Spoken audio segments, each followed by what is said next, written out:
لله رب العالمين والعاقبة للمتقين والصلاة والسلام على سيد الأنبياء والمرسلين نبينا محمد وعلى آله وصحبه ومن تبعهم بإحسان إلى يوم الدين. وبعد، يقول الإمام شيخ الإسلام محمد بن عبد الوهاب بن سليمان التميمي رحمه الله في كتابه كتاب التوحيد، باب ما جاء في الذبح لغير الله. وقول الله تعالى: قل إن صلاتي ونسكي ومحياي ومماتي لله رب العالمين. وقوله: فصل لربك وانحر. عن علي بن أبي طالب رضي الله عنه قال: حدثني رسول الله صلى الله عليه وسلم بأربع كلمات: لعن الله من ذبح لغير الله، لعن الله من لعن والديه، لعن الله من آوى محدثا، لعن الله من غير منار الأرض. رواه مسلم.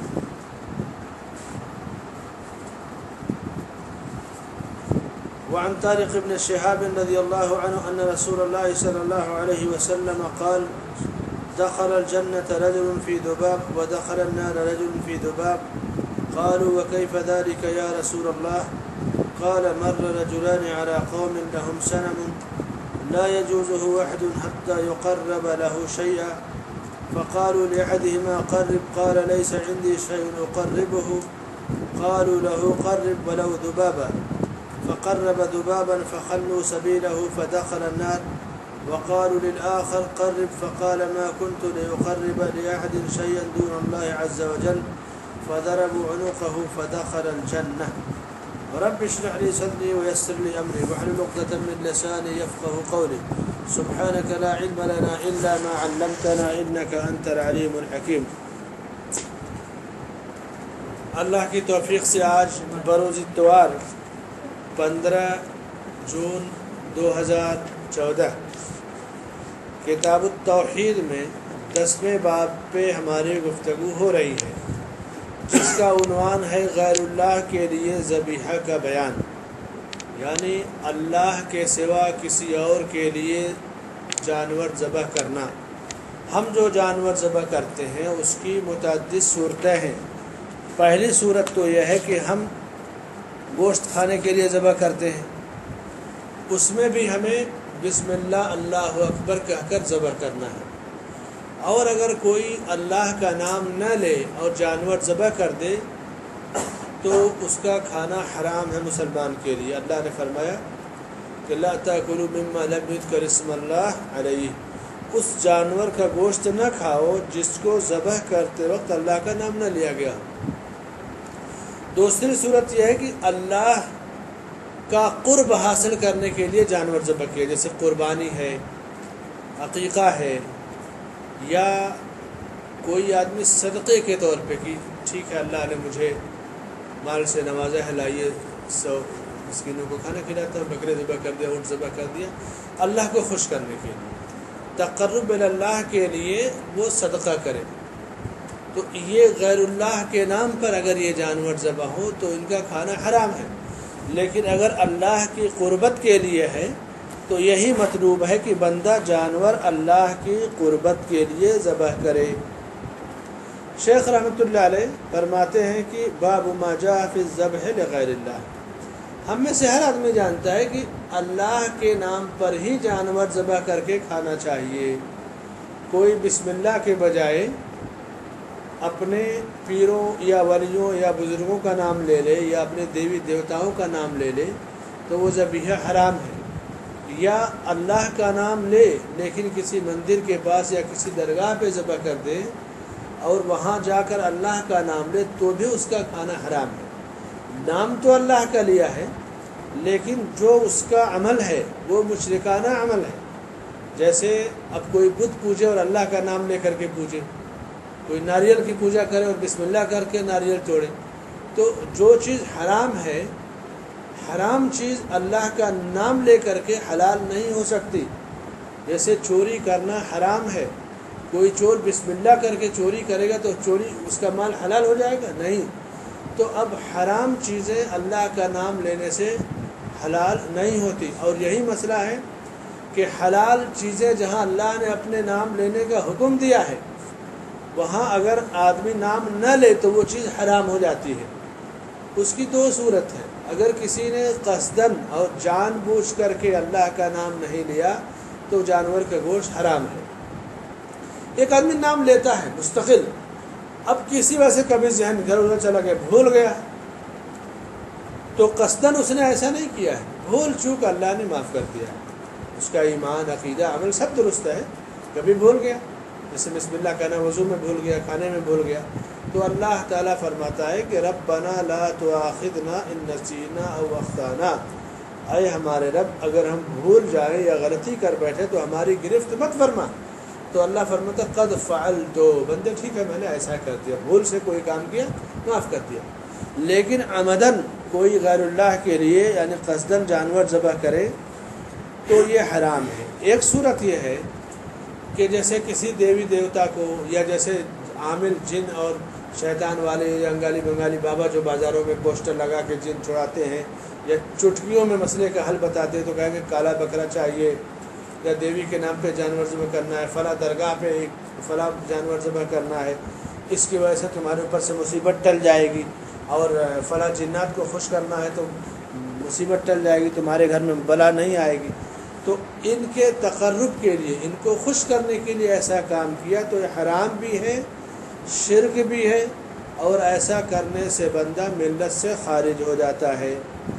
دوسری صورت یہ ہے کہ بندہ غیر اللہ کے لیے ذبح کرتا ہے لیکن اس کے تقرب کے لیے نہیں کرتا ہے، بلکہ خوشی اور اکرام میں نام اللہ کا لیتا ہے لیکن مناسبت غیر اللہ کو خوش کرنا ہے۔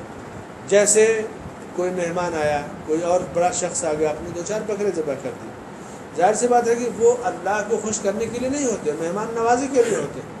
اب اگر اس میں اسی مہمان کا ہی نام لے لیا کہ بس آپ کے نام پر ہے تو وہ حرام ہے، شرک ہے، شرک اکبر ہے، لیکن نام نہیں لیا، بھائی اللہ بسم اللہ اللہ اکبر کہہ کے ذبح کیا، ٹھیک ہے میرے گھر مہمان آئے میں 2-4 بکرے ذبح کروں گا، تو اس میں کوئی حرج نہیں ہے، وہ مہمان نوازی ہے، اس سے فرق نہیں پڑتا بندے کے ایمان پر۔ مہمان کی آمد کی خوشی میں اونٹ یا بکرے ذبح کرنا کہ اللہ نے ہمیں یہ نعمت دی اور مہمان بھی ایک نعمت ہے، ہم ذبح کرتے ہیں، لیکن اگر کوئی مہمان خود کہے کہ نہیں میرے اکرام میں ذبح کرو، میرے نام پہ ذبح کرو، یہ درست نہیں ہے۔ اکرام الگ چیز ہے، نام سے ذبح کرنا الگ چیز ہے۔ اسی طرح سے یہ تو جانور ذبح کرنے کی بات ہوئی، بہت سارے ہندوؤں میں آپ دیکھیے کہ جب سفر سے یا کہیں سے آئیں گے تو شمع ہے، موم بتی ہے اور کچھ چیزیں رکھ کر کے وہ آرتی اتارتے ہیں نا، ایسے کہ نظر نہ لگے جو جادو ٹونا سارے چیزوں کا اثر ختم ہو جائے۔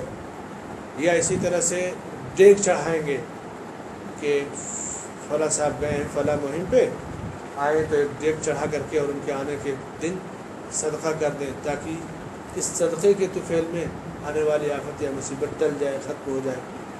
تو اس صدقہ کا لفظ یہاں استعمال ہوتا ہے، ورنہ یہ چیزیں دراصل آفت یا مصیبت سے ڈر کر کے جنوں یا شیطانوں کو خوش کرنے کے لیے کی جاتی ہیں، جو جائز نہیں ہے۔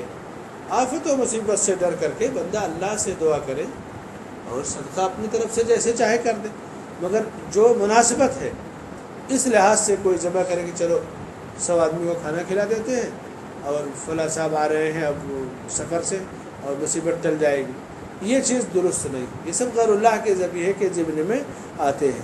تو شیخ رحمۃ اللہ علیہ غیر اللہ کے ذبیحے کا حکم بیان کر رہے ہیں، اور ہر آدمی حکم کو جانتا ہے لیکن دلیل اصل چیز قرآن و سنت سے دلیل۔ اللہ نے فرمایا قل ان صلاتی و نسکی و محیای و مماتی للہ رب العالمین، کہہ دیجیے کس سے؟ ان مشرکوں سے جن کے درمیان آپ رہتے ہیں، ان سے اعلان کے طور پہ کہہ دیجیے کہ میری نماز، میری قربانی، میری موت اور میری زندگی اللہ کے لیے ہے۔ نماز دعا کے بھی معنی میں ہے، اور جیسے ہم نماز پڑھتے ہیں صلاۃ، اصل میں نماز فارسی میں اس کا ترجمہ ہے، تو نماز ہونا تو یہ چاہیے کہ جو شرعی اصطلاح ہے صلاۃ کو صلاۃ، جیسے ہم زکوٰۃ اور حج، توحید، تین تو عربی میں جانتے ہیں، روزہ یعنی صیام اور صلاۃ کا ترجمہ کر بیٹھتے ہیں۔ ہونا یہ چاہیے کہ کوشش کرے کہ آدمی اس کا بھی ترجمہ نہ کرے، صلاۃ اور صیام ہی بولے، کسی کو سمجھانے کے لیے بول دیں۔ دھیرے دھیرے جب آپ محنت کریں گے 10 سال 20 سال تو ایک جنریشن ایسی تیار ہوگی جو صلاۃ کو سمجھ جائے گی کیا برا ہے۔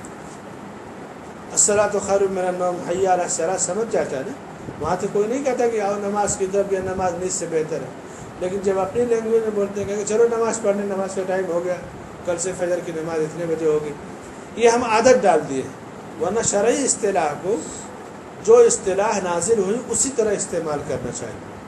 جہاں کسی کو بالکل ناوارد ہے، نہیں پڑھا لکھا ہے، سمجھانا مقصود ہو تو وہاں جس زبان میں وہ صلاۃ کو سمجھ سکتا ہے ترجمہ کر کے سمجھا دیا جائے، یہی سب سے جائز اور افضل اور بہتر صورت ہے۔ صلاۃ کو صلاۃ کہیں، صیام کو صیام، حج کو تو حج کہتے ہی ہیں، اور توحید کو توحید کہتے ہیں، زکوٰۃ کو زکوٰۃ کہتے ہیں۔ قل ان صلاتی، کہہ دیجئے کہ میری نماز اور میری قربانی، میری صلاۃ، میری قربانی اور میری موت اور میری زندگی اللہ کے لیے ہے۔ نسک کے معنی قربانی ہوتا ہے، یعنی جس طرح صلاۃ بھی عبادت ہے تقرب اللہ کے لیے، جس میں رکوع سجدے اور ساری کیفیت بیان کی گئی، اسی طرح نسک قربانی بھی ایک عبادت ہے تقرب اللہ کے لیے، جس میں آدمی جانور ذبح کرتا ہے اللہ کا نام لے کر کے۔ وَلِكُلِّ أُمَّةٍ جَعَلْنَا مَنْسَكًا، اللہ نے فرمایا کہ ہم نے ہر امت کے لیے قربانی مقرر کی ہے تاکہ لوگ اللہ کا نام لیں اللہ کے ان مخلوقات اور جانوروں کو ذبح کرتے ہو۔ اور اسی سے آپ دیکھیے کہ ہمارے ہندوستان میں ایک شہر ہے ناسک، مالیگاؤں جاتے ہوئے پڑتا ہے، ناسک کی جو تاریخی حیثیت آپ دیکھیے، ہندوؤں کا مرکزی شہر، تاریخی شہر، اور بہت ساری جو مذہبی چیزیں ہیں اس سے جڑی ہیں۔ ایک بار ایک عرب عالم کے ساتھ جا رہا تھا تو جب اس کی تفصیل بتایا تو کہا کہ شاید یہ لفظ بھی نسک سے ہو، قربانی، وَلِكُلِّ أُمَّةٍ جَعَلْنَا مَنْسَكًا قُلْ إِنَّ صَلَاتِي وَنُسُكِي، کس زبان کا لفظ ہے وہ تو لوگ جانے پرانے، لیکن جو مذہبی رسمیں جڑی ہوئی ہیں اس شہر کے ارد گرد، اور ساری چیزیں، پیسہ چھاپنے کی مشین وہاں پہ، فوج کا اڈا، ڈاک کے ٹکٹ، یعنی جو چیزیں جس سے پورے ملک کی معیشت اور ملک کا کنٹرول، وہ چیزیں اس شہر سے جڑی ہیں۔ کیونکہ ہندوؤں میں اقتدار کی پوجا ہوتی ہے، طاقت کی، اور لکشمی پیسے کی پوجا ہوتی ہے۔ ہندو جیسے آج آنکھ دکھاتا ہے مسلمان چوٹی داڑھی والے کو، 100 سال پہلے جب مسلمان حکمراں تھے، 100-150 سال پہلے، تو سب کو ایسے ہاتھ جوڑ کے ملتا ہے۔ کل پھر وہ دور پلٹے گا، مسلمان جب حکمراں ہوگا تو یہ قوم پھر ہاتھ پیر پکڑے گی، ہاتھ پیر جوڑے گی، کیونکہ اس کے طاقت دیوتا ہے۔ ایسا نہیں کہ بہت قابل ہے اور تھوڑا سا ترقی مل گئی، حکمرانی مل گئی تو بس ہم ہی سب کچھ ہے اور مسلمان دوسرے درجے کے شہری، نہیں۔ ٹھیک ہے مسلمان کمزور ہے اس ملک کے اندر، اور اس کی بھی بہت ساری سیاسی وجہ ہے، اس سے بحث نہیں ہے، لیکن اس قوم کا دیوتا اور معیار طاقت رہا ہے، طاقت اور پیسے کی یہ پوجا کرتی۔ آج آپ کے پاس طاقت پیسہ دوبارہ لوٹ آئے تو پھر ہاتھ جوڑ کر کے اور پیر چھونا یہ آپ کا شروع کر دے گا۔ یہ اس قوم، یعنی اس کا دھرم اور دین ہے، اس کی عبادت ہے۔ مسلمان کے ہاں طاقت کی کبھی پوجا نہیں ہوتی، بلکہ جو طاقت دینے والا ہے اس کی عبادت ہوتی۔ پوری زمین کے لوگ فرعون کو سجدہ کر رہے تھے، موسیٰ علیہ السلام نے کیا کیا؟ انکار کیا، کیونکہ توحید ہے کہ ہم تمہیں سجدہ نہیں کریں گے، ہم تمہاری عبادت نہیں کریں گے۔ تو قل ان صلاتی و نسکی، کہہ دیجیے میری نماز، میری قربانی۔ نسک وہ قربانی جو ذبیحے کی شکل میں اللہ کو خوش کرنے کے لیے کی جاتی، چاہے عقیقہ ہو چاہے عید قربان کی قربانی ہو۔ وہ مماتی، اور میری موت اور میری زندگی کس کے لیے ہے؟ للہ رب العالمین، اللہ رب العالمین کے لیے ہے۔ اگر کوئی آدمی نماز غیر اللہ کے لیے پڑھے تو یہ شرک ہے، جیسے کوئی صلاۃ غوثیہ پڑھے، صلاۃ فاطمیہ، صلاۃ فلاں، الگ الگ یا کچھ لوگوں میں جاہلوں میں ایک مزاج ہے کہ فرض نمازیں تو اللہ کے لیے پڑھتے ہیں اور سنت کو کہتے ہیں کہ رسول اللہ صلی اللہ علیہ وسلم کے لیے. غلط ہے یہ. ہر قسم کی نماز اللہ کے لیے. قل ان صلاتی، میری ساری نماز اللہ کے لیے. رسول اللہ صلی اللہ علیہ وسلم کے لیے نماز نہیں ہوتی، بلکہ نماز رسول اللہ صلی اللہ علیہ وسلم کے طریقے پر ہوتی ہے. اگر کوئی نماز کہے کہ یہ نماز رسول اللہ کے واسطے پڑھو تو شرک ہے یہ، کیونکہ نماز اللہ کے لیے ہے. فصل لربک وانحر، قربانی اللہ کے لیے ہے. موت اور زندگی اللہ کے لیے. جیسے لوگ کہتے ہیں نا کہ میں مر جاؤں گا فلاں کے نام پر، جیسے فلم دنیا کی خاص اسٹائل ہے محبت میں مر جانا، فلاں کے نام پہ مر گیا، وہ محبت کی موت. یہ جہالت اور جہنم کی موت. یا یہ کہتے ہیں لوگ کہ میں فلاں کے لیے جی رہا ہوں، بس میں تو آپ کے لیے زندہ ہوں، نہیں تو کوئی ضرورت نہیں تھی زندگی کی. یہ بھی شرک ہے، کیونکہ کوئی کسی کے لیے نہ زندہ رہ سکتا ہے نہ مر سکتا ہے. موت اور زندگی، قل ان صلاتی و نسکی و محیای و مماتی، کس کے لیے چاروں چیزیں ہیں؟ نماز، قربانی، موت و زندگی اللہ کے لیے. اللہ نے زندگی کیوں دیا ہے؟ کسی کے نام پہ جینے کے لیے نہیں، کسی کے نام پہ مرنے کے لیے نہیں. وما خلقت الجن والانس الا ليعبدون، فرمایا کہ میں نے جن و انس کو اپنی عبادت کے لیے پیدا کیا. اللہ نے اپنی خاطر ہمیں پیدا کیا، ہمیں یہ حق نہیں کیا زندگی کا، زندگی تمہارے نام کر دیا. کون ہوتا ہے کسی کے نام کرنے والا زندگی؟ یہ زندگی اللہ کی ہے. کس شاعر نے کہا نا کہ ایک جان ہے سو وہ بھی امانت اسی کی ہے. کچھ بھی نہیں ہمارا تمہارا زمین پر، ہمارا زمین پہ کچھ نہیں. یہ مکان یہ گھر جب تک زندگی ہے تب تک رہنے کے لیے، اور جب روح قبض ہو گئی تو یہ مکان یہ گھر ہمارا نہیں رہتا ہے.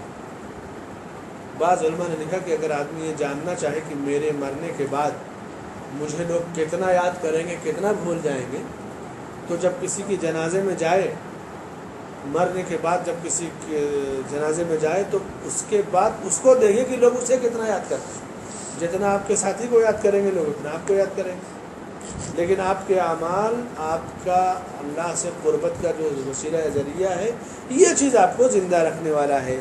تو فرمائے کہ موت اور زندگی یہ اللہ کے لیے، اس میں بندے کو تصرف کا حق نہیں ہے. اسی لیے جو آدمی خودکشی کی موت مرتا ہے وہ ہمیشہ ہمیشہ جہنم میں رہے گا. کیوں؟ وہ یہ کہہ رہے بھائی میری جان ہے، میں جب چاہوں زندہ رہوں، جب تک چاہوں مروں. میں مر رہا ہوں، میری مرضی ہے. نہیں، تمہاری مرضی نہیں ہے. اپنی مرضی سے کوئی آتا ہے دنیا میں؟ کوئی چاہتا ہے کہ نہیں میں دنیا میں جاؤں؟ تو جب اپنی مرضی سے آتا نہیں بندہ تو اپنی مرضی سے جانے کا اختیار بھی نہیں ہے. جس نے ہمیں بھیجا ہے وہی بلائے گا تب ہم جائیں گے. بعض لوگ عقیدے کے کمزور ہیں کہ کوئی مر گیا اگر اچانک تو کہیں ارے بے وقت کی موت ہے. یہ بھی غلط ہے. اللہ کا فیصلہ بے وقت نہیں ہوتا ہے. کسی کی موت چاہے بچپنے میں ہو، چاہے جوانی میں، چاہے بڑھاپے میں، کوئی موت بے وقت کی نہیں ہوتی. اس کا وہی وقت تھا جس پر وہ دنیا سے گیا. تو اردو زبان میں کچھ زیادہ ہی اس سلسلے میں ترقی کی جاتی ہے، اور اس کی وجہ کہ روافظ اور شیعوں کا اردو شاعری پہ ہمیشہ سے غلبہ رہا ہے. اور شیعہ ہی اپنی شاعری اور اپنی ادبیت کے ذریعے فلم دنیا میں بھی داخل ہوئے. تو اپنے وہی عقائد غیر مسلموں کے اپنی جو اچھی فصیح اردو کے ذریعے لے کر کے آ گئے. صحیح عقیدے کا چاہے گمراہ مسلمان ہی صحیح، یعنی گمراہ اس لحاظ سے کہ اگر کسی کی توحید پختہ ہے اور وہ کسی بھی فیلڈ میں جائے گا تو کم از کم اس کے عقیدے میں شرک کی چیز نہیں آئے گی. اردو میں یہ سب چیزیں آ گئی کہ بے وقت کی موت ہے، یا اب یہ فلاں صاحب مر گئے نا، اب یہ خلا پر ہونے والا نہیں ہے. یہ کس نے کہہ دیا پر ہونے والا نہیں؟ نبی کی موت ہے کہ نبوت کا سلسلہ ختم ہو گیا. باقی کسی کی موت سے دین کمزور نہیں ہوتا ہے، ملت ہلکی نہیں ہوتی. ایک حادثہ ہوتا ہے، اس زخم کو بھرنے میں وقت لگتا ہے. فرمائے قل ان صلاتی و نسکی و محیای و مماتی للہ رب العالمین، کہہ دیجئے میری نماز، میری قربانی، میری موت اور زندگی کس کے لیے ہے؟ اللہ رب العالمین کے لیے. فصل لربک وانحر انا اعطیناک الکوثر فصل لربک وانحر. فرمایا کہ یا نبی ہم نے آپ کو کوثر عطا کیا، بس آپ اپنے رب کے لیے نماز پڑھیے اور قربانی کیجیے. نماز اور قربانی یہ اللہ کے لیے خاص ہے.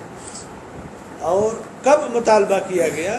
کوثر کا ذکر کر کے۔ کوثر کی ایک تفسیر ہے خیر کثیر، بہت زیادہ بھلائی۔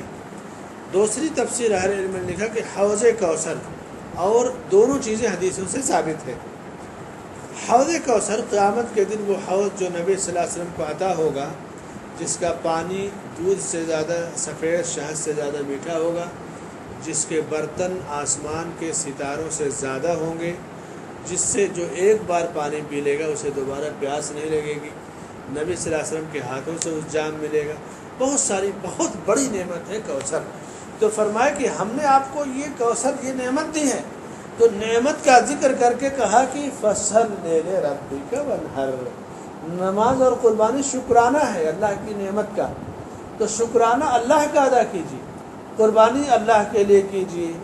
یہ انا اعطیناک الکوثر فصل لربک وانحر، وانحر اور نحر اونٹ جو ذبح کرتے ہیں نا اس کو نحر کہتے ہیں، اور ویسے عام قربانی اگر اونٹ نہیں ہے تو دوسرے جانور کی بھی قربانی، بہرحال اللہ کے لیے قربانی ہونی چاہیے۔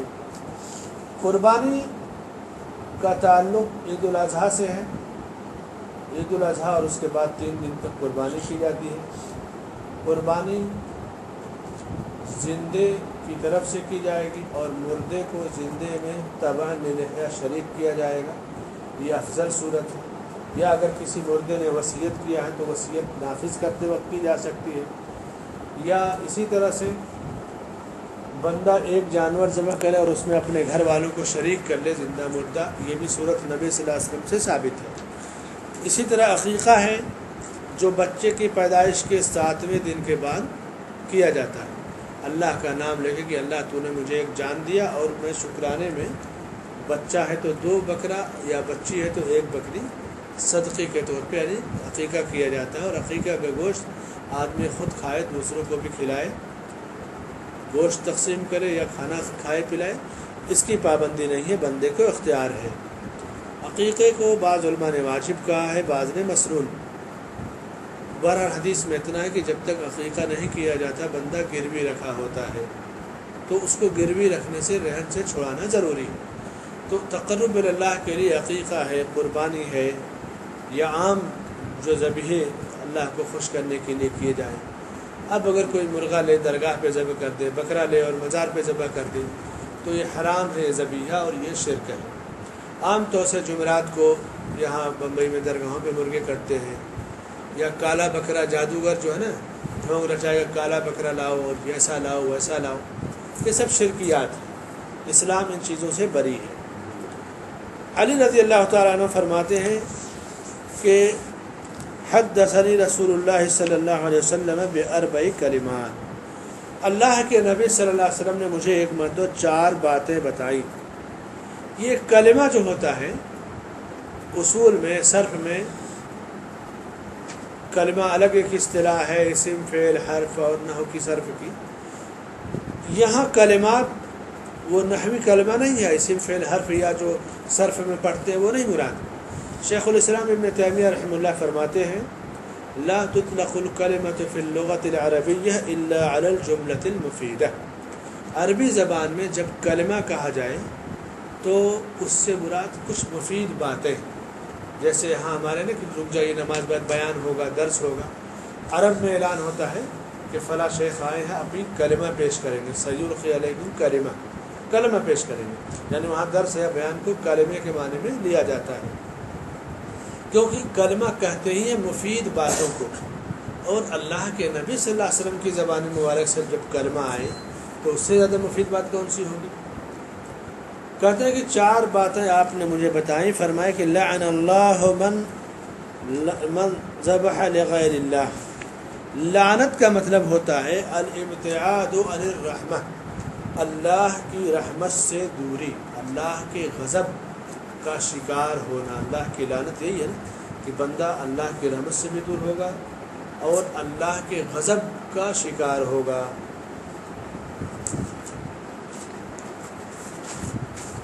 کہتے ہیں کہ 4 باتیں آپ صلی اللہ علیہ وسلم نے مجھے بتائیں۔ لعن اللہ من ذبح لغیر اللہ، جس نے اللہ کے سوا کسی اور کے لیے جانور ذبح کیا اس پر اللہ نے لعنت بھیجی ہے۔ اب یہ چاہے اونٹ ذبح کرے، چاہے گائے ذبح کرے، چاہے مرغی ذبح کرے، چاہے وہ ایک انڈا یا 1 روپیے کا جو ہے نذرانہ پیش کرے غیر اللہ کے لیے کسی درگاہ پہ. جیسے آپ دیکھیں ٹرین سے سفر کرے تو جب گنگا ندی آتی ہے تو اس میں لوگ پیسہ پھینکتے ہیں. یہ کیا ہے؟ غیر اللہ کا نذرانہ ہے، حرام ہے، اسلامی شریعت میں گنجائش نہیں ہے. جو درگاہ یا مزارات اور ہائی وے پہ، روڈ پہ، راستے پہ ہوتے ہیں تو صبح صبح جو گاڑی کے ڈرائیور ہوتے ہیں جب پہلی ٹرپ نکلتی ہے تو اس پر آئے گا مجاور، اگربتی سلگا کے دے گا. اگربتی تو ایک ڈھونگ ہے، اور اس کے بعد پیسہ لے گا. نہیں آیا تو ایسے پیسے اٹھا کے پھینک دیتے ہیں درگاہ پہ. تو اس طرح سے یہ لعنت شدہ ہے، ایسے لوگوں پہ لعنت برستی ہے اللہ کی. ایک بار ہمارے یہاں محمد آباد کوہنا سے مئو بھنجن جب جائیے تو راستے میں ایک مزار ہے مغلان شاہ بابا کا. مغلان شاہ بابا کا درگاہ ہے، وہاں گاڑی رکتی ہے اور لوگ پیسہ دیتے ہیں. میں آگے کی سیٹ پر تھا، منی بس تھی دروازے کے پاس. پیچھے سے 1-2 عورتوں نے مجھ کو پیسہ دیا، یہ ذرا بابا کو دے دیجیے. تو میں نے کہا کہ یہ بابا کو تو نہیں پہنچ پائے گا. کہا کیسے؟ میں نے کہا وہ جو مجاور ہے تو اس کو ملے گا، تمہارے بابا کو یہ پیسہ نہیں پہنچ پائے گا، میں بابا کو نہیں پہنچا سکتا. ہاں اس کو دینا ہے، اس مجاور کو، تو کسی کو بھی دے دو، اس کو دینے سے کیا فائدہ، لیکن بابا کو نہیں پہنچے گا. پیسہ ایک کھا پی کے برابر کر دے گا. تو 2-4 ہندو تھے وہ ہنسنے لگے، بولے مول صاحب صحیح بات کہہ رہے ہیں آپ، یہ سب یہی کھا جاتے ہیں، اس کو نہیں ملے گا. وہ دینے والی عورتیں بھی ہندو ہی تھی، غیر مسلم اور ہندو تھی، لیکن ایک عقیدہ ہے کہ یہاں سے بغیر چاہا چاہے ہم کیسے جا سکتے ہیں. توحید اتنا واضح سا چیپٹر ہے کہ اگر بڑی آسانی سے صاف ستھرے انداز میں سمجھاؤ تو بات تو آدمی سمجھ جاتا ہے، بھلے نہ اس کو قبول کرے، یقین کر لیتا ہے کہ یہی درست چیز ہے. فرمائے کہ لعن اللہ من ذبح لغیر اللہ، جو غیر اللہ کے لیے جانور ذبح کرے اس پہ اللہ نے لعنت بھیجی ہے.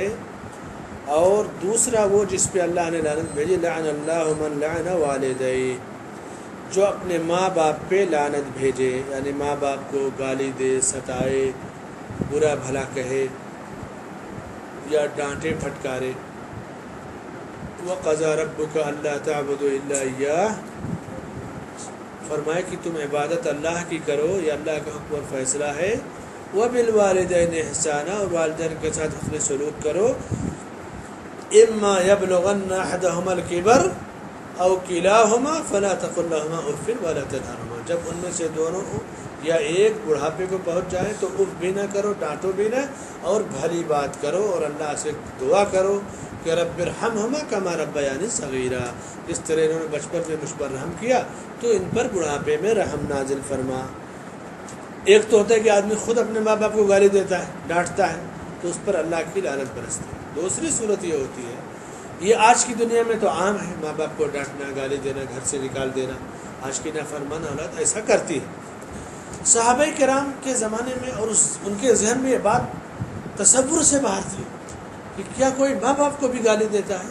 تو آپ صلی اللہ علیہ وسلم نے فرمایا کہ ہاں ایسا اس وقت ہوتا ہے کہ یسب ابا الرجل فیسب اباہ ویسب امہ فیسب امہ.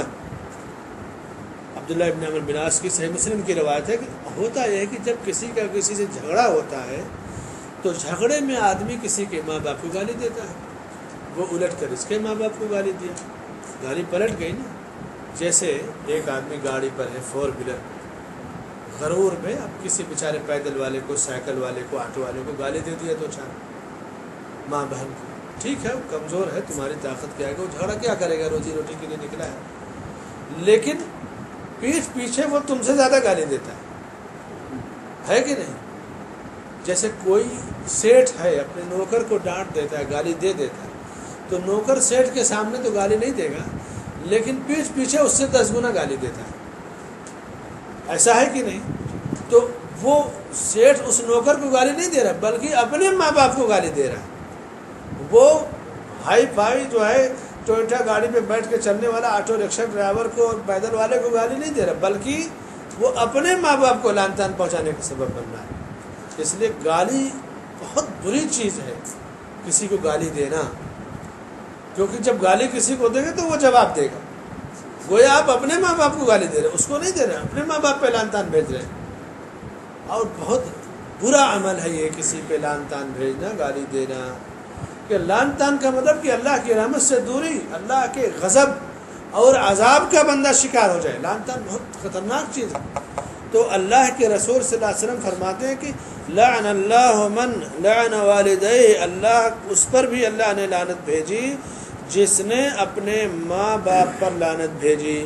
لعن اللہ من آوى محدثا، اور تیسرا وہ جس پہ اللہ نے لعنت بھیجی جس نے کسی محدث کو، کسی بدعتی کو پناہ دی.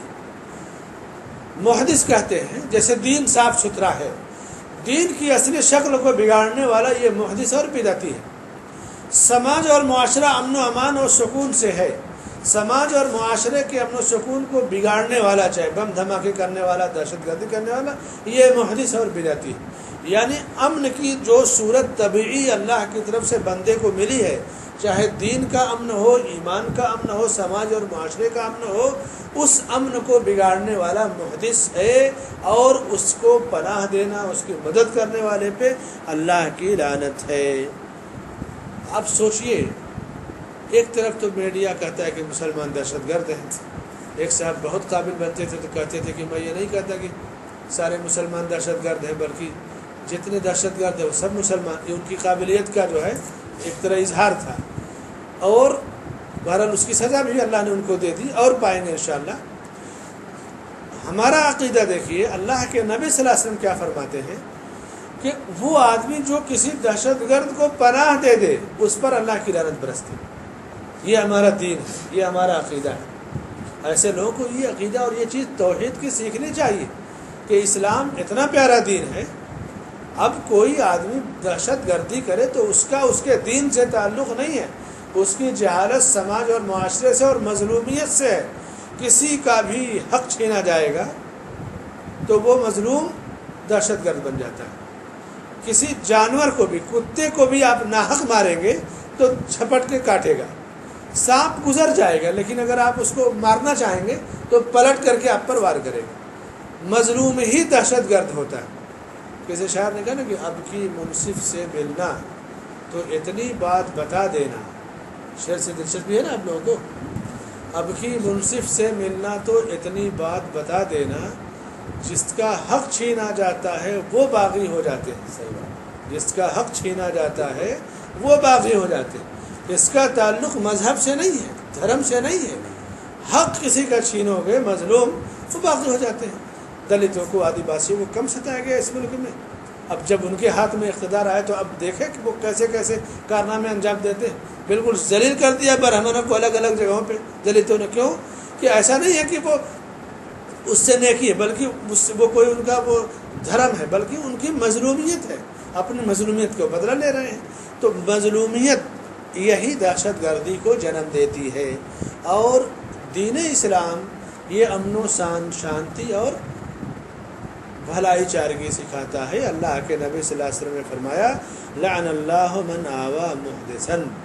دین میں دہشت گردی ہو، چاہے سماج اور معاشرے میں دہشت گردی ہو. دین کی سب سے بڑی دہشت گردی غیر اللہ کا سجدہ کرنا اور اللہ کو چھوڑ کر کسی اور کی عبادت کرنا.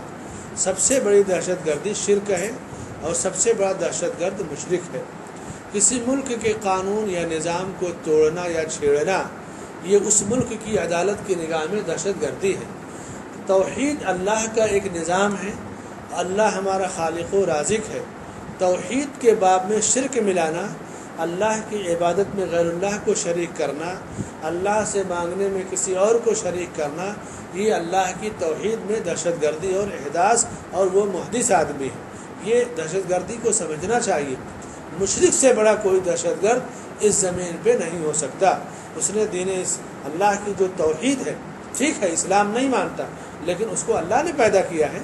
زمین اللہ کی ہے، آسمان سورج چاند اللہ کا ہے، اور اللہ کا کھا کے اللہ کی زمین پہ چل کے سجدہ غیر اللہ کا کرتا ہے. جانور غیر اللہ کے لیے ذبح کرتا ہے، اور نماز غیر اللہ کے لیے پڑھتا ہے. تو ایسے لوگوں پہ اللہ کی لعنت ہے. لعن اللہ من غیر منار الارض. چوتھا وہ جس پہ اللہ کی لعنت جس نے زمین کا نشان بدل دیا. جیسے ہوتا ہے نا، زمین کسی کی ہے ہڑپ کر لیا، پتھر کا نشان ہوتا ہے. بڑی بڑی جو زمین ایکڑ میں بکتی ہے عام طور سے لوگ ایک بار ناپ لیے اور پتھر گاڑ دیتے ہیں۔ زمین کا مالک 2-4 مہینے میں 8-10 مہینے کبھی کبھی سال نہیں جاتا، تو اگر 2-4 گنٹھے یا 100-150 میٹر بھی اگر اس پتھر کو ادھر سے ادھر کر دو، زمین کا مالک نہیں جان پائے گا کہ میری زمین کم یا زیادہ ہوئی۔ ایک تو یہ ہے کہ لا علمی میں، ایک یہ ہے کہ جان بوجھ کر کے زمین ہڑپ کر لو۔ ایسے تمام لوگوں پہ اللہ کی لعنت ہے۔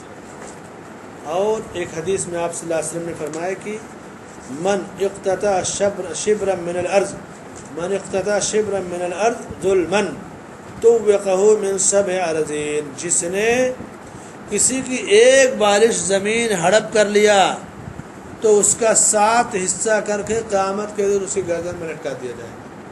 لوگ جان جائیں گے میدان محشر میں کہ زمین کا ہڑپ کرنے والا تھا، کسی کی بھی ایک بالش زمین ہڑپ کر لی۔ اب یہاں ایک مسئلہ ہے کہ کسی کے گھر کے سامنے راستہ چوڑا ہے تو راستے کو بانٹ لے گا اور اپنے گھر میں شامل کر دیتا ہے نا، یا کوئی سرکاری زمین ہے اس کو اپنے گھر میں شامل کر لے گا، قبضہ کر لے گا، کہے گا کہ میں نے تو کسی کی نہیں لیا ہے نا، میں تو راستہ لیا ہے میں نے۔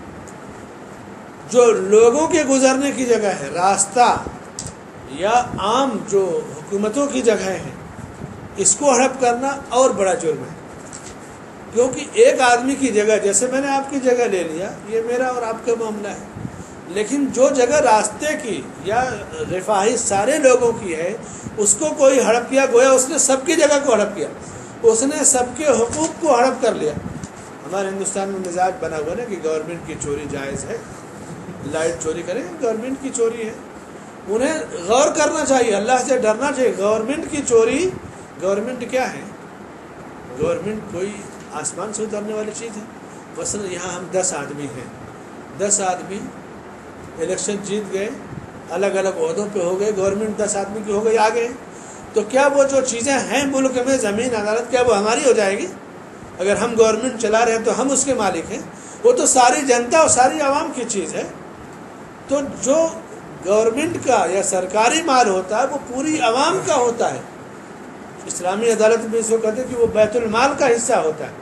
ٹھیک ہے، یہاں بیت المال نہیں ہے، یہاں ہندو، مسلم، سکھ، عیسائی، بدھسٹ، جس بھی مذہب دھرم کے ماننے والے ہیں، سب لوگ اس گورنمنٹ میں شریک ہیں۔ تو گورنمنٹ کی چوری ایک آدمی کی چوری نہیں ہوتی، سارے لوگوں کی چوری ہوتی، اور بڑا جرم ہے۔ ایک آدمی نے قرض لیا، اور حکومت سے قرض لیتے ہیں نا تو یہاں تو سود پہ پیسہ ملتا ہے، سود، اور سعودی عرب میں سود نہیں دینا پڑتا۔ جیسے آپ مکان بنانا چاہیں تو 8 لاکھ 10 لاکھ ریال، اگر آپ زمین کے کاغذات دیں کہ مجھے مکان بنانا ہے، آپ کو مل جائے گا مکان پہ، آپ آسانی سے 10 سال میں، 15 سال میں دھیرے دھیرے ادا کیجیے بغیر سود کے۔ اور کوئی کاروبار کرنا چاہیں تو اپنا کارڈ، جیسے راشن کارڈ ٹائپ ہے اسی طرح بطاقت العمل دیجیے، اور 1-2 گواہی دے دیجیے، گواہ لے لیں جو سرکاری لوگ ہوں، اس کے بعد آپ کے نام پہ 1 لاکھ 1.5 لاکھ ریال پاس ہو جائے گا۔ آپ کاروبار کیجیے اور دھیرے دھیرے واپس کیجیے بغیر سود کے۔ یہ وہاں کا ایک سسٹم ہے۔ ایک آدمی نے قرض لیا، سوچا کہ اس کو کیا ہے، گورنمنٹ کا قرض ہے، نہیں دینا ہے، جیسے لوگوں کا مزاج ہے۔ وہ گیا شیخ ابن عثیمین رحمۃ اللہ علیہ کے پاس، بدو تھا وہ، بہت ساری بکریاں تھیں اس کے پاس، اونٹ تھے، تو وہ خود وہ بدو ایک بار اتفاق سے ملا مجھ کو، جیسے ہم لوگ گاڑی سے سہارا میں گئے تھے تو مل گیا، بولا ایسا ایسا میٹر ہے۔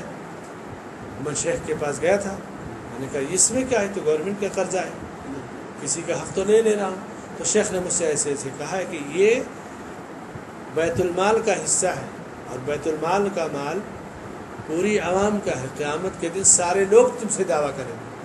تو کہنے لگا میری سمجھ میں بات آ گئی، اور میں قرض اپنا دھیرے دھیرے ادا کر رہا ہوں۔ انسان غور کرے، اور یہ جو سوچ ہے سب لوگ تو چوری کرتے ہیں، ہم کو کرنے میں کیا ہے؟ نہیں، چاہے لائٹ کی چوری ہو، چاہے پانی کی چوری ہو، چاہے کسی بھی چیز، ہاں جو ظالمانہ ٹیکس ہوتے ہیں، یعنی ہم اپنی محنت کی کمائی کما رہے ہیں اور گورنمنٹ زبردستی ہم سے اس پہ کہے کہ اتنا ہمیں دو، ظالمانہ ٹیکس، یہ ایک الگ مسئلہ ہے۔ اہل علم سے اس سلسلے میں رجوع کریں اور اس حساب سے عمل کریں۔ لیکن لائٹ ہے، پانی ہے، یا اور جو پراپرٹی کا ٹیکس ہے، حفاظت کا، جان مال کا، یہ تو واجبی ٹیکس ہے، چاہے کوئی بھی گورنمنٹ ہوگی، اسلامی ہو غیر اسلامی، آپ کو یہ ادائیگی کرنی ہی کرنی۔ کیونکہ اس کے لیے سرکاری عملہ رکھا ہے لائٹ کے لیے، پانی کے لیے، اس کی تنخواہ اور اس کے اخراجات کہاں سے آئیں گے؟ تو وہ ٹیکس کی شکل میں لیے جاتے ہیں۔ تو یہ جو سوچ ہے نا کہ گورنمنٹ کی چوری جائز ہے، یہ سوچ درست ہے کہ غلط ہے؟ غلط ہے۔ لعن اللہ من غیر منار الارض، بہت باریکی ہے۔ توحید اتنا پیارا ٹاپک ہے کہ زندگی گزارنے کا اصول سکھا دیتا ہے توحید کا ٹاپک۔ فرمایا کہ اللہ نے ایسے لوگوں پر لعنت بھیجی ہے جس نے زمین کا نشان بدل دیا، اور غیر اللہ کے نام پہ جانور ذبح کرنا۔ طارق ابن شہاب کی ایک روایت بڑی مشہور ہے مسند احمد کی، اس حدیث کی سند کو، یہ حدیث موقوف ہے۔ کس پر موقوف ہے؟ طارق ابن شہاب رضی اللہ تعالیٰ عنہ اللہ کے نبی صلی اللہ علیہ وسلم کے زمانے میں موجود تھے، لیکن آپ سے ان کا سماع ثابت نہیں ہے۔ طارق ابن شہاب البجلی الاحمسی صحابی ہیں، ادرک النبی صلی اللہ علیہ وسلم ولکنہ لم یسمع من الرسول صلی اللہ علیہ وسلم۔ یہ حدیث وہ خود نبی سے انہوں نے نہیں سنا ہے، لیکن نبی کے زمانے میں موجود تھے۔ تو یہ ہو گئی حدیث مرسل، یعنی صحابی نبی صلی اللہ علیہ وسلم کی حدیث بیان کریں، اور وہ صحابی جنہوں نے نبی کا سے سنا نہیں ہے اس حدیث کو، ایک واسطہ کٹا ہوا نا، بھلے وہ صحابی لیکن اس حدیث کو سننے میں براہ راست وہ نبی صلی اللہ علیہ وسلم سے نہیں سنا ہے، تو واسطہ کٹا ہوا ہے۔ ایک ہے مرسل کہ تابعی ڈائریکٹ نبی صلی اللہ علیہ وسلم سے بیان کریں اور صحابی کو چھوڑ دیں۔ ایک ہے کہ صحابی بیان کریں، وہ حدیث خود نہ سن کر کے لیکن ڈائریکٹ نبی صلی اللہ علیہ وسلم سے بیان کریں۔ تو مراسیل صحابہ بلا شبہ امت کے ہاں مقبول ہیں، اور جو دوسرے مراسل کی جو قسم تابعین کی وہ ضعیف کی ایک قسم مانی جاتی ہے، لیکن مراسل صحابہ یہ مقبول ہے امت کے لیے، اس لیے کہ صحابی اپنے ہی جیسے کسی صحابی سے وہ چیز سن کر کے بیان کرتا ہے یا وہ لے کر کے بیان کرتے ہیں۔ تو مراسیل صحابہ دوسرے مراسل کی طرح نہیں ہے۔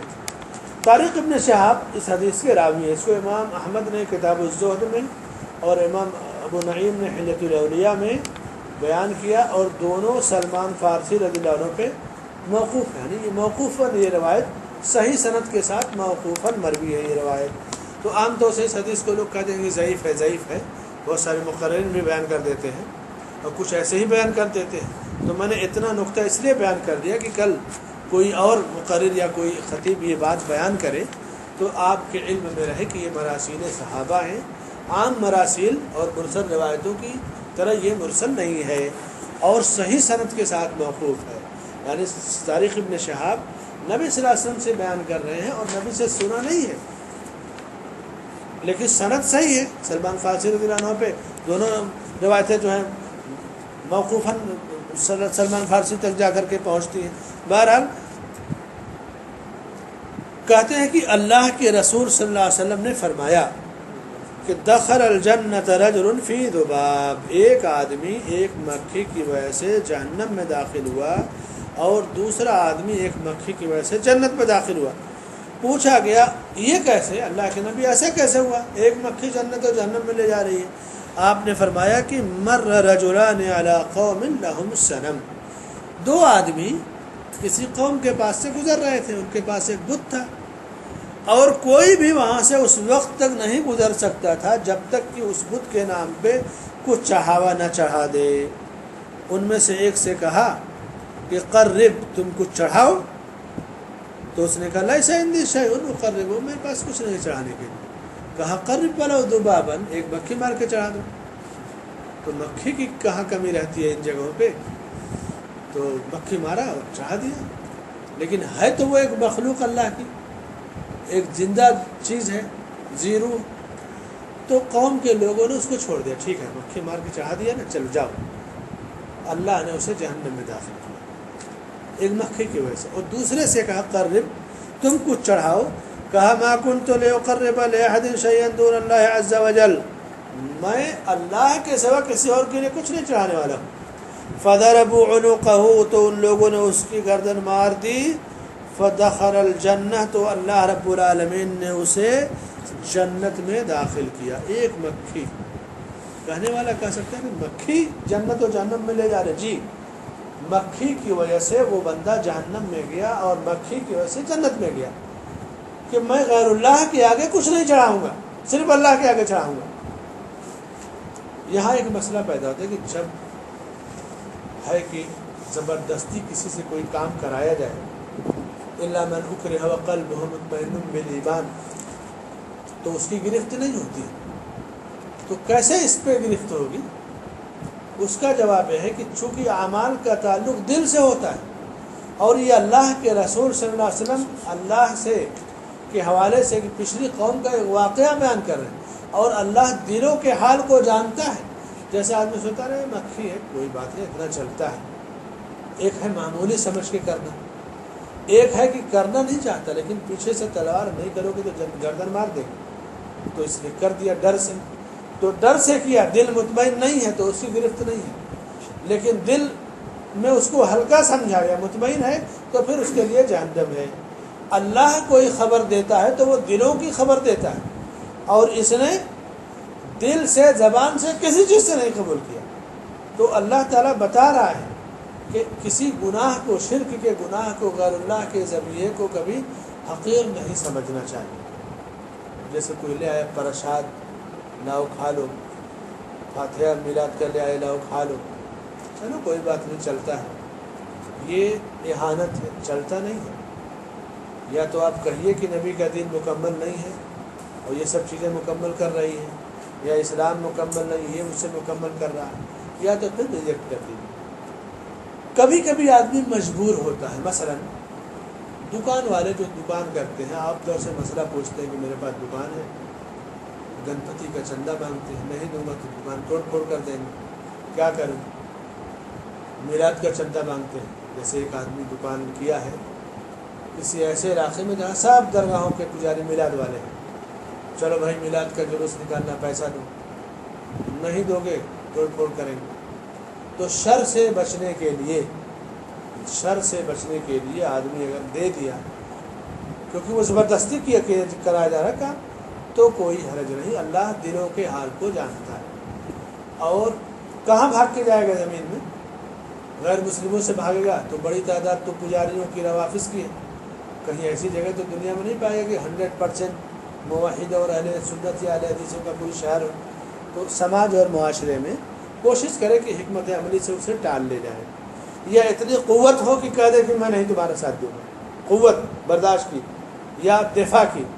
کمزور ہے آدمی تو شر سے بچنے کے لیے اگر اس نے ایسا کیا تو اللہ تعالیٰ غفور الرحیم ہے۔ جیسے رشوت دینا حرام ہے، لیکن اب کہیں زبردستی آپ گئے، آ گیا پولیس والا، ارے گاڑی دکھاؤ، لائسنس سب کمپلیٹ ہے، تو پھر تم نے حرم کیوں نہیں دیا، تم ایسا کیوں نہیں کی؟ ہوتا ہے نا کہ جب پیسہ لینا ہوتا ہے تو 50 غلطی۔ اگر آپ صحیح ہیں، یہ بندے کا دل جانتا ہے کہ میری کوئی غلطی نہیں، صحیح ہے، اور پھر آپ نے اس کو رشوت دے دیا تو گنہگار نہیں، وہ پورا وبال اس رشوت لینے والے پہ ہوگا۔ جیسے کسی جگہ ایک آدمی کا نمبر 95%، ملازمت کے لیے گیا، پتہ ہے کہ رشوت